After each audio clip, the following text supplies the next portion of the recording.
प्यारे बच्चों नमस्कार। आज हम अध्ययन करने वाले कक्षा 9वीं गणित का प्रश्नावली 2.1। पहला प्रश्न है यहाँ पर, है ना। एक संख्या जो प्राकृत पूर्ण और पूर्णांक संख्या है वह कहलाएगी, कौन सी संख्या आएगी। देखिए, इसके लिए हम रफ कार्य के लिए हम लिख लिए हैं। प्राकृत संख्या जानते हैं, पूर्ण संख्या भी, पूर्णांक और परिमेय संख्या भी। हमें पूछा है प्राकृत हो, पूर्ण हो और पूर्णांक तीनों में शामिल होना चाहिए। प्राकृत में देखेंगे 1 2 3 4 है, आगे भी है ना। पूर्ण संख्या में पूछा गया है 0 1 2 3 4, पूर्णांक में 0 भी शामिल है। तो यहाँ पर देख रहे हैं इसमें कौन सी संख्या शामिल है, 1 1 और 1, है ना। इधर चलेगा प्लस में, सॉरी, है ना। तो इस तरह से इसका आंसर क्या हो जाएगा, 1 होगा। जो प्राकृत संख्या भी है ये 1, पूर्ण संख्या भी 1 है, पूर्णांक संख्या भी 1 है।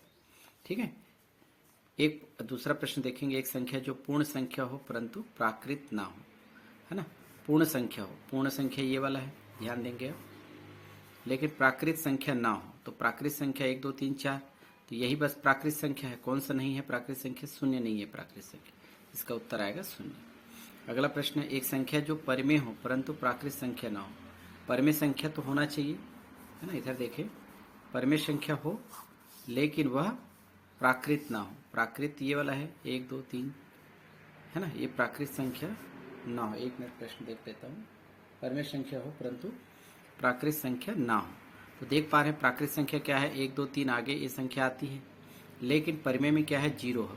तो यहाँ पर क्या हो जाएगा, परिमेय संख्या होना चाहिए लेकिन वो प्राकृत संख्या ना हो। तो 0 ऐसी संख्या है जो परिमेय संख्या भी है और यह प्राकृत संख्या नहीं है, इसलिए यहाँ पर उत्तर आएगा 0। इस तरह से पहला प्रश्न आप आसानी से बना सकते हैं। अगला प्रश्न देखते हैं, 6 और 7 के बीच, 6 और 7 के मध्य 3 परिमेय संख्या ज्ञात करना है। संख्या इसको मैं अलग से नई विधि से आपको बताऊंगा, ध्यान देंगे। ये बहुत ही सरल भी है। 6 और 7 क्या है कि बीच में, है ना, 3 परिमेय संख्या ज्ञात करना है ना। 6 और 7 के बीच में तो मान लेते हैं, माना कि 6 व 7 के मध्य 3 परिमेय संख्याएं क्रमशः मान लेते हैं A1 A2 A3 है, ऐसा मान लीजिए। इस तरह से अर्थात ऐसा लिखा जाएगा, 6 A1 A2 अल्पविराम लेते हुए A3 और 7। 6 और 7 के बीच में 3 परिमेय संख्या है, ये मान लिया गया है। कैसे ज्ञात करेंगे, 6 को इधर लिखें, 7 को बटा 1 भी लिख सकते क्योंकि हर का मान इसमें समान है। अब आपको देखना है 3 परिमेय संख्या ज्ञात करना है, तो यहाँ पर यहीं पर ट्रिक मेथड लगाएंगे। 3 में यदि हम 1 जोड़ दें तो कितना हो जाएगा, 4। तो आपको 6 को भी 4 से ऊपर नीचे गुना करना है, अंश और हर। इसी प्रकार 7 को भी 4 और 4 से गुना करना है, ऊपर और नीचे। इस तरह से गुना करेंगे तो 6 चौक 24/4, इसका गुना करेंगे तो 7 चौक 28/4। तो आंसर किस तरह से लिखा जाएगा, 24/4। देखेंगे हर का मान 4, हर का मान 4 बराबर है और अंश में 24 है और 28 है, यानी रेंज कहाँ तक जाएगा, 24/4 से लेकर 28/4 तक। इस 24 को हम ले सकते हैं आगे 25/4, 26/4 और 27/4। इसमें हम लेस देन करेंगे। लेस देन का मतलब होता है इन दोनों में तुलना करेंगे तो ये छोटी संख्या होगी, ये बड़ी संख्या, इन दोनों में ये बड़ी संख्या होगी, इन दोनों में ये बड़ी संख्या, इन दोनों में ये बड़ी संख्या होगी, है ना। इसको वापस काटेंगे तो 6 मिलेगा, less than 25/4, less than 26/4, less than 27/4, less than 28/4 को हम काटेंगे तो क्या आएगा, 7। तो 7 और 7 के बीच में ये 3 अपरिमेय संख्या है। इसी को हम अंत में लिख सकते हैं, अतः इसे A1 less than A2 less than A3 less than 7। तो ये आपका क्या हो जाएगा, आंसर होगा। ठीक है, इस तरह से आप आसानी से बना सकते हैं। इसी क्रम में हम चौथा प्रश्न देखेंगे जो अलग तरीके से है, परिमेय संख्या ज्ञात करना। प्रश्न ऐसा दिया, 2/3 व 3/4 के बीच, है ना, 3 परिमेय संख्या ज्ञात करना है। 3 परिमेय संख्याएं ज्ञात कीजिए। ठीक है। अब देख रहे हैं 2/3 है, 3/4, हर का मान बराबर नहीं है। अभी हम प्रश्न देखे थे पहले वाले में 6 और 7 के बीच में, 6 को हम 6/1, 7 को 7/1 लिख सकते थे, ठीक है ना। तो इसमें हर का मान क्या है, बराबर है। तो सबसे पहले हर का मान क्या करना पड़ेगा, हमें बराबर करना पड़ेगा। बराबर करने का तरीका क्या होता है, दोनों है ना, परिमेय संख्या को देखेंगे, 3 के आगे 4 है और इसके 4 के आगे 3 है, यानी ये वाला पहले पद को हम क्या करेंगे, 4 से गुना करेंगे ऊपर नीचे, और इसको हम गुना करेंगे 3 से। इसके सामने 4 है और इसके सामने 3 है, ठीक है। इससे पहले बराबर करना पड़ेगा, तो 2/3 है, इसका गुना हम करेंगे 4 और 4 से, तो क्या हो जाएगा 4 दूनी 8 और 4 तिया 12। इसी प्रकार 3/4 है ना, इसका गुना हम किससे करेंगे, 4 का गुना 3 से करेंगे, तो 3 ऊपर 3 नीचे, तो 3 तिया 9 और 4 तिया 12। तो हर का मान क्या हो गया, बराबर हो गया, ये और ये दोनों वैल्यू। ठीक है, अब बराबर हो गया तो हमें क्या करना है, 3 परमेय संख्या ज्ञात करना है। मैंने पहले तरीका बताया था, 3 जब परमेय संख्या ज्ञात करेंगे तो एक जोड़ करके उसमें हम गुना करेंगे। यदि ये 4 रहता तो एक और जोड़ते तो 5 से गुना करते। तो चूंकि हमें प्रश्न क्या दिया गया, 3 परमेय संख्या ज्ञात करना है, तो 3 में एक जोड़ेंगे तो 4 होगा। तो इस तरह से यहाँ पर 8/12 है, इसका गुना आप 4 और 4 से करेंगे, तो 8 चौक 32/12 चौक 48। इसी प्रकार इसको हम 9/12 दिया गया, इसका भी गुना आप क्या करेंगे, 4 से करेंगे ऊपर और नीचे, तो 9 चौक 36 और ये 12 चौक 48। इस तरह से हर का मान क्या है, बराबर है 48 है, और 32 से कहाँ तक जाएगा, 36 तक। इस तरह से लिखेंगे 48 और यहाँ लिखेंगे 36/48। हमें 3 परमेय संख्या लिखना है। 32 के बाद आएगा 33/48, फिर 34/48 और आएगा 35/48 और इसके बाद 36/48। 3 पद आ गए, 1 2 3।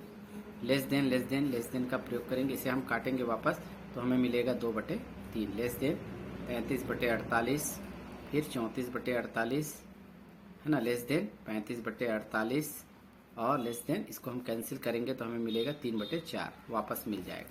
तो 2/3 और 3/4 के बीच में 3 परमेय संख्या इस तरह से क्या करेंगे, ये आपका क्या कहलाएगा, आंसर कहलाएगा। आगे हम देखने वाले हैं प्रश्न नंबर 7। छठवां प्रश्न आप स्वयं बना के देखिएगा, बहुत ही सरल है, तो जो अच्छा प्रश्न है और एग्जाम में आ सकता है वही प्रश्न हम आपको बताने वाले हैं।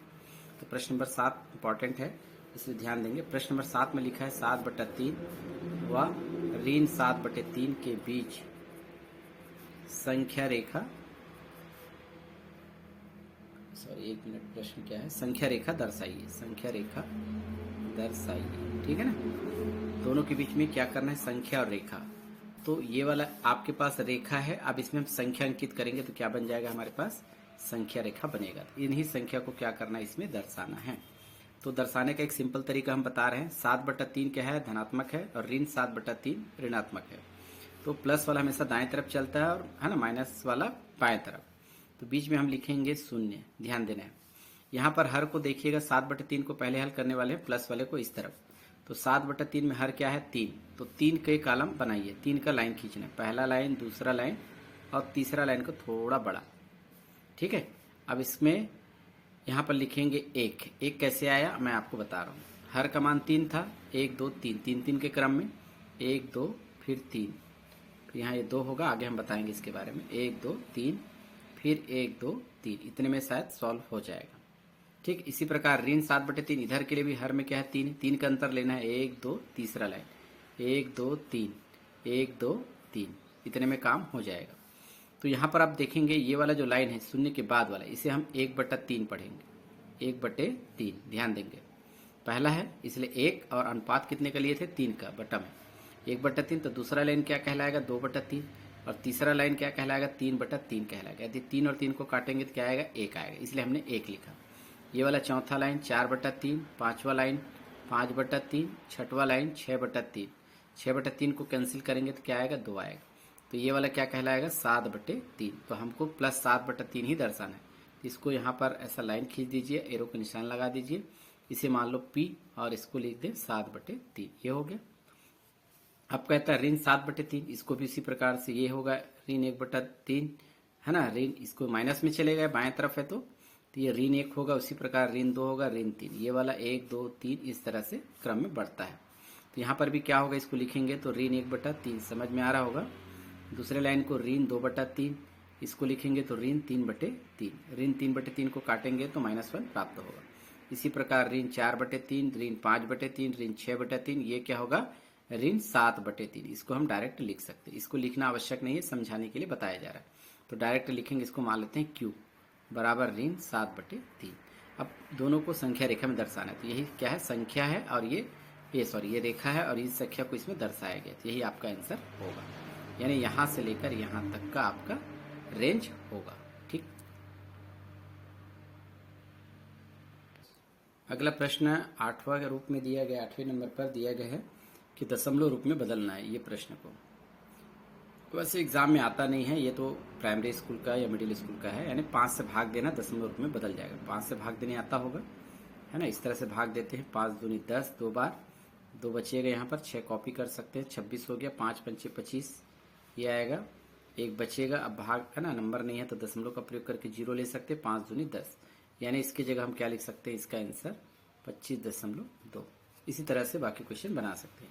9वां प्रश्न भी इंपॉर्टेंट नहीं है, लेकिन समझने के लिए एक प्रश्न हम तैयार कर रहे हैं, है ना। P/Q के रूप में लिखना है दिए गए प्रश्नों को। तो पहला प्रश्न दिया है 0.53, इसको लिखते कैसे हैं, ये देखिए अंकों में क्या लिखा है 53, यानी है ना 53 है।